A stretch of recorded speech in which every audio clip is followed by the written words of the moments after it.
আসসালামু আলাইকুম। কেমন আছেন আপনারা? নিশ্চয়ই ভালো আছেন। ভ্যাটিকানে পোপ নির্বাচিত হয়েছেন।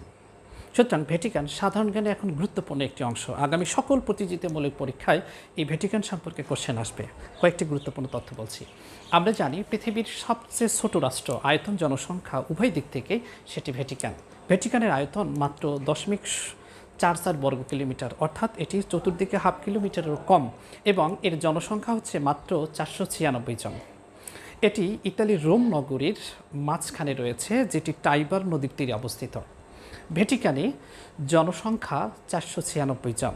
এর সকল জনসংখ্যাই হচ্ছে পুরুষ, অর্থাৎ এখানে নারীরা বাস করে না। এর আগে আমি একটা আইকিউ টাইপ সাধারণ জ্ঞানের ভিডিও দিয়েছিলাম, সেখানে প্রশ্ন রেখেছিলাম, এর উত্তর এটি ভ্যাটিকান।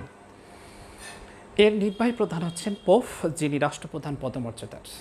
ভ্যাটিকান 1929 সালে ইতালির কাছ থেকে স্বাধীনতা লাভ করে।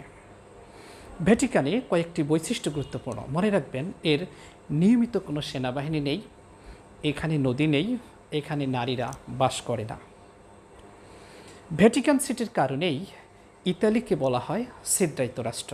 পৃথিবীতে মাত্র ছিদ্রায়িত রাষ্ট্র দুটি, আরেকটি হচ্ছে দক্ষিণ আফ্রিকা। তো যে তথ্যগুলো বলছি সাধারণ জ্ঞানের জন্য খুবই গুরুত্বপূর্ণ, মনে রাখবেন। ভালো থাকবেন।